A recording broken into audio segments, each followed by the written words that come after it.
What is going on, you guys? Petplatypus here, and it's Valentine's Day. At least, the day this video goes up, it will be Valentine's Day. So we're going to top down my personal top 5 anime and manga female characters. I can't say this is a definitive, these are the best of all time, because just like with the female list, I don't feel I've seen enough anime and manga to justify a list like that, but in my experience, these are my top 5. Don't have to worry about spoilers, and there is one cheat on this list, so I'm just going to be upfront about that right now. Let's get started.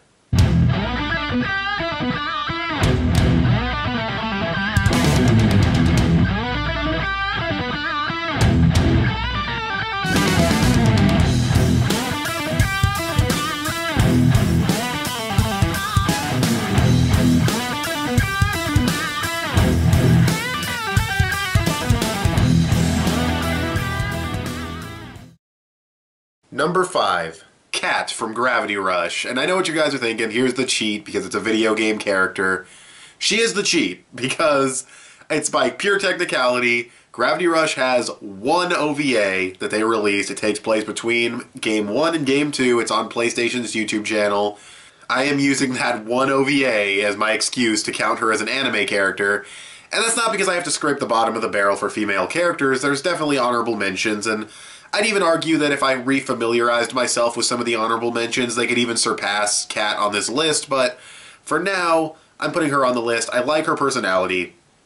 I like that she takes everything she does, not seriously, but seriously in the sense that she's raring to go. You know, she gets competitive, she has a bubbly personality. I like that she has like these inner thoughts when she's talking to weirdos that can be funny sometimes. She's a nice character who I would say has her limits, but she really doesn't. She'll help out a lot of people, and still, she has a lot of patience, and she has gravity powers, which I don't think I've ever seen another female character with gravity powers, so that's really cool. But yeah, fun, bubbly personality, nice level of patience. It's cool to see her get competitive over stuff. It's kind of cute, and she's just a fun character overall with a really good character design. And yeah, that's pretty much it. I don't want to keep any of these too long, so that's pretty much it. Also, she has good characterization, development, and mystery and stuff like that because of memory loss, which is pretty generic, but yeah, again, I don't want to make these too long, but yeah, she's a really fun, intriguing character and really cool creative powers. So, moving on. Number 4, Julia from Rave Master. Rave Master is in my top 5 anime and manga series of all time, so my favorite character from that series, I guess it just made sense to put her on this list. Technically, she's tied for my favorite character. Ironically enough, or coincidentally enough, tied with her boyfriend, Let. Those are my 2 favorite characters from Rave Master. I guess I like the dragon people, but she's a really cool character. I even stomached watching the Fairy Tail Rave Master crossover because I wanted to see the Rave Master characters again, and just to see her animated because the original anime never actually had her. And was she in it? I feel like she was. I distinctly remember seeing her. But yeah, that was fun, just to see the Rave Master characters animated, but still, she's a really fun character. She's a little bit flirty, has some sass to her. She will sort of tsundere Let around sometimes, but it's never too focused on, you know? It's never that prominent in the series. And I do like that she's a female character. It's really refreshing to have a female character who's fighting this guy. He's a pervert, because you know how Japan rolls, and he has this breath attack, and it's like blowing her clothes off, and she's like, I don't give a fuck it. She goes full-blown birthday suit and just beats this guy, and they don't exploit the fan service too much. And for one thing, Hiro Mashima was way better at being conservative with fan service back in the day than he is now. But also, it's just refreshing to see a character who's just like, yeah, fuck it, I don't give a shit. I'm just gonna beat the shit out of you. Fuck it. If it distracts you, fine. I mean, she doesn't say all of that stuff, but you know that's kind of what's going through her head. It's like, yeah, I don't give a shit. Go ahead, look, and then I'm gonna kick your ass. So, yeah, it's refreshing to see that. She has one of the best finishing moves in any anime and manga ever. One of the most memorable. She has a lot of memorable fights, too, but great finishing move. It's creative. It's in the last arc of Rave Master. It's creative.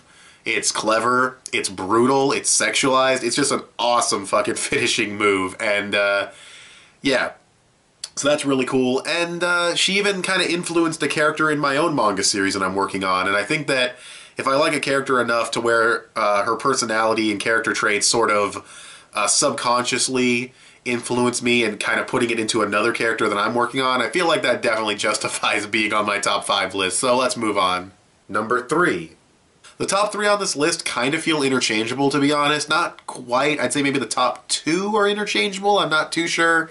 But yeah, number 3 is Nico Robin from One Piece. I mean, right out the gate, very plot-focused character.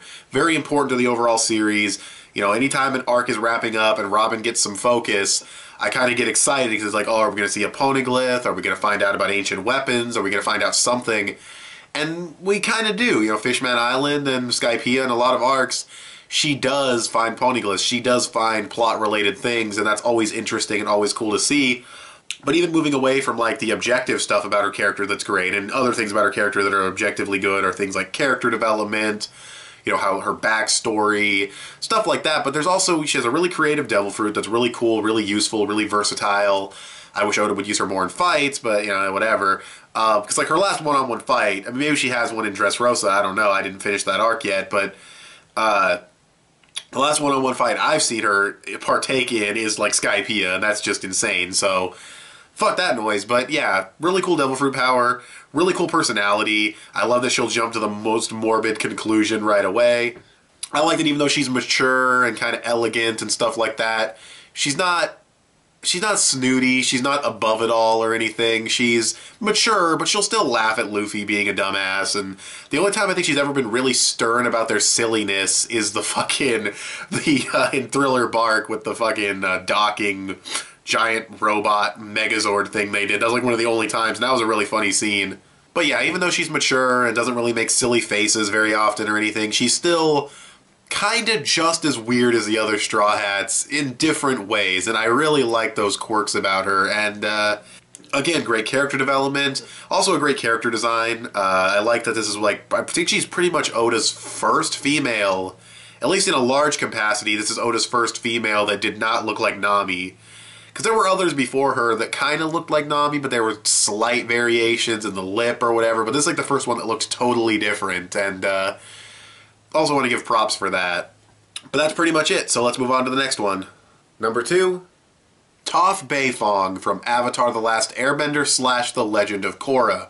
Like Julia, this is another character who reaches probably my favorite character of that particular series, and also the series itself is in my top 5 or top 3, so it just made sense to put Toph on this list. I was going to maybe put her a little bit lower because of character development, but then I remembered that she has the Rift trilogy in the comics that give her a little bit more character development and flesh her out a little bit more. So definitely she's a well-developed character, but more than that, she's just a fun character. She's a badass. I wish I'd looked it up before I started recording, but the martial arts she uses for earthbending is super cool. I love how she senses out people through the earth. She invents metal bending. She's just a fucking epic character. She's funny. The jokes she makes about being blind are great. Her personality is great. She's just a fucking awesome character. And a lot of those strong character traits carry over to The Legend of Korra, where she's older, but she feels like she's older. She feels seasoned and experienced now, and so that's good characterization.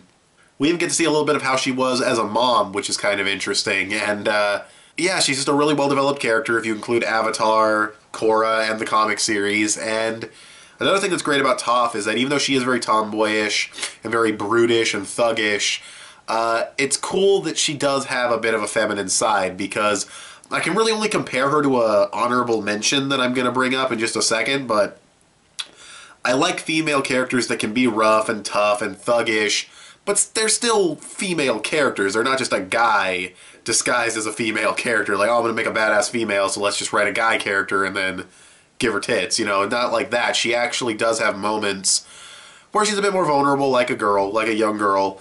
Like Tales of Ba Sing Se, when she's getting made fun of for her makeup, and Katara, you know, hits those girls with water. Little moments like that. Give her a bit more depth, flesh her out a bit more. It's cool.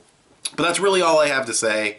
She's just an awesome character. Definitely my favorite in Avatar The Last Airbender, so let's move on to those honorable mentions.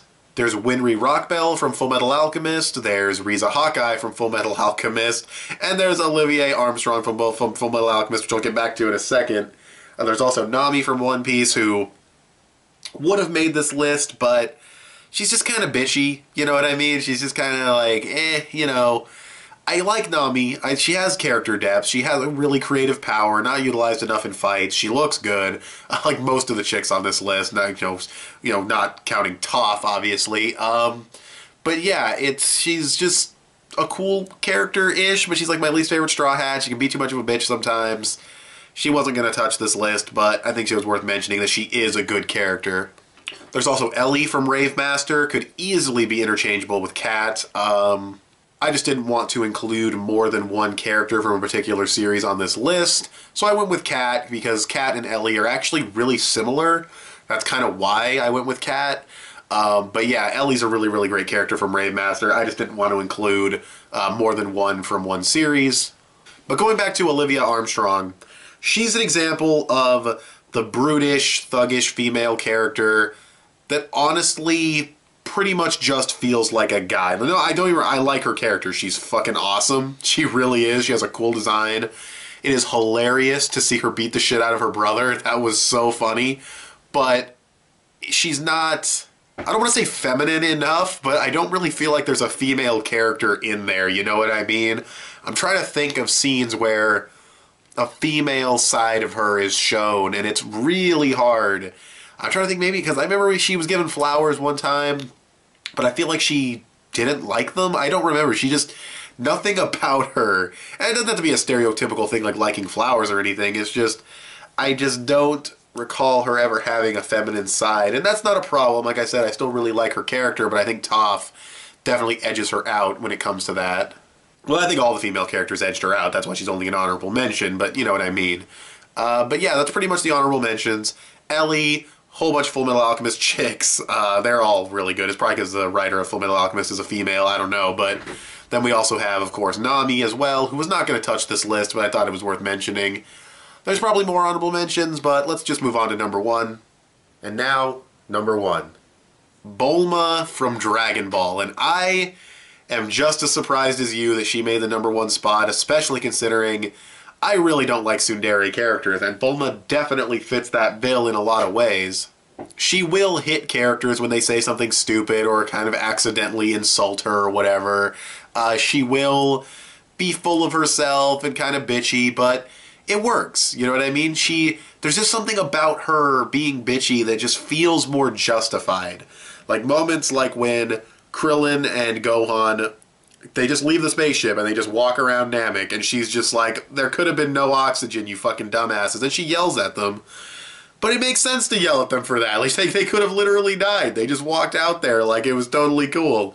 And I don't know, she's just funnier when she hits characters, and she's useful throughout the entire run of Dragon Ball. Without her, we wouldn't even have Dragon Ball, first of all, because she made the radar, she was looking for them, she recruited Goku.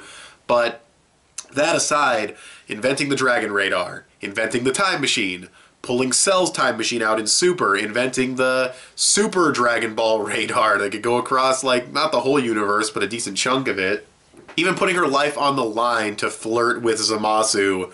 It's really cool, and another thing I really like about Bulma is even though she has these tsundere tendencies, they tone down over the course of the series, and not in a forced kind of way. She genuinely matures and develops as a character when she has a kid. Once she has Trunks, you can see a change in her that took place over the 3 years when they were training for the androids.